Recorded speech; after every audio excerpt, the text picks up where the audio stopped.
तो सत्ता के इशारे पे पुलिस के लोगों ने हमारे लोगों पे गोलियां चलाई।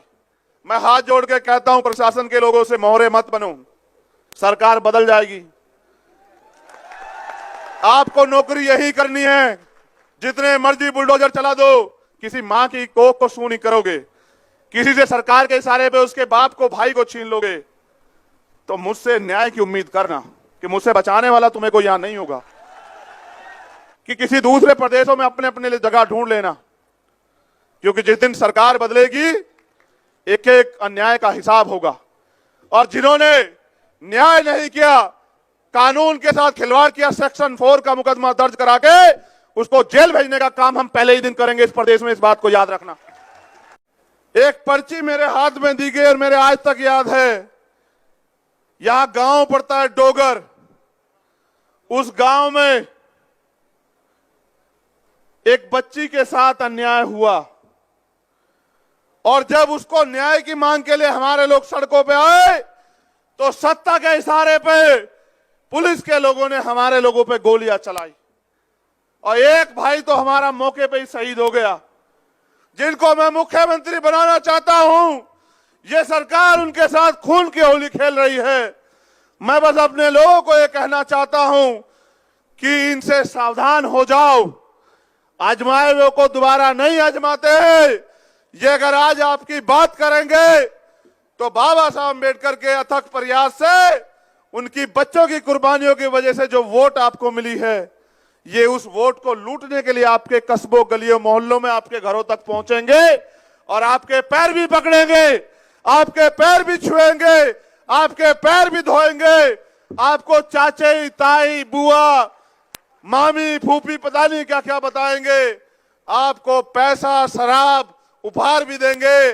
वो पैसा, शराब उपहार नहीं दे रहे। ये जो खून की होली इस सरकार ने दलित, पिछड़े, आदिवासी और अल्पसंख्यकों के साथ खेली है, ये आपके बच्चों के खून के पैसे आपको लुटाने के लिए आएंगे और उनसे आपकी वोट को खरीद के शासन सत्ता में आके आने वाली पीढ़ियों के साथ खून की होली खेलने का काम करेंगे। मैं बस आपको सतर्क कर सकता हूं। ये इतनी बड़ी कागज मेरे पे गवाही दे रहा है। एक हमारे जिलाध्यक्ष है वहां, विशाल करोसिया जी और अहमद दरबारी जी, प्रशासन के लोग उनको टारगेट कर रहे हैं क्योंकि वो यहां इन वर्गों की लड़ाई लड़ रहे हैं। मैं हाथ जोड़ के कहता हूं प्रशासन के लोगों से, मोहरे मत बनो, सरकार बदल जाएगी। आपको नौकरी यही करनी है, जितने मर्जी बुलडोजर चला दो, जिस दिन सत्ता बदलेगी ये रक्षा नहीं करेंगे। एक एक कर्मचारियों पे देखो, मैं कर्मचारियों का हितैषी हूं। मैं मानता हूं कि कर्मचारी सरकार के अधीन है।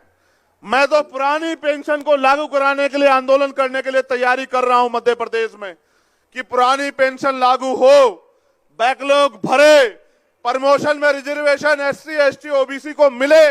मैं तो इसकी तैयारी कर रहा हूं। लेकिन अगर आप जमीर बेच के नौकरी करोगे, अगर आप किसी मां की कोख को छू नहीं करोगे, किसी से सरकार के इशारे पे उसके बाप को, भाई को छीन लोगे, तो मुझसे न्याय की उम्मीद करना कि मुझसे बचाने वाला तुम्हें कोई यहां नहीं होगा। ये बात मैं जो अच्छे कर्मचारी हैं उनके लिए कहता हूं कि उनको मजबूती से संवैधानिक तौर पे काम करना चाहिए और जो साजिशन सरकार के इशारे पे कर रहे हैं उनको ये कहना चाहता हूं कि किसी दूसरे प्रदेशों में अपने अपने लिए जगह ढूंढ लेना। क्योंकि जिस दिन सरकार बदलेगी, एक एक अन्याय का हिसाब होगा। और जिन्होंने न्याय नहीं किया, कानून के साथ खिलवाड़ किया, सेक्शन 4 का मुकदमा दर्ज करा के उसको जेल भेजने का काम हम पहले ही दिन करेंगे इस प्रदेश में। इस बात को याद रखना। आप जानते हैं ना, जो मैं कहता हूं मैं वो करता हूं। हाथ उठा के बताओ, जानते नहीं जानते हो? तो मैं ये भी पूरी जिम्मेदारी से कह रहा हूं, जैसे वहां कानपुर में, शायद कानपुर में एक दुकान है मिठाई की, ठगों के लड्डू। उन्होंने लिखा है, ऐसा कोई सगा नहीं जिसको हमने ठगा नहीं। ये भाजपा वाले भी ऐसे ही हैं। इन्होंने ऐसा कोई सगा नहीं बनाया जिसको ठगाना हो। इनके यहां कई कई मुख्यमंत्री दावेदार हैं। मैं विश्वास कर कहता हूं कि ना इनका मुख्यमंत्री बनेगा, ना इनका उप मुख्यमंत्री बनेगा।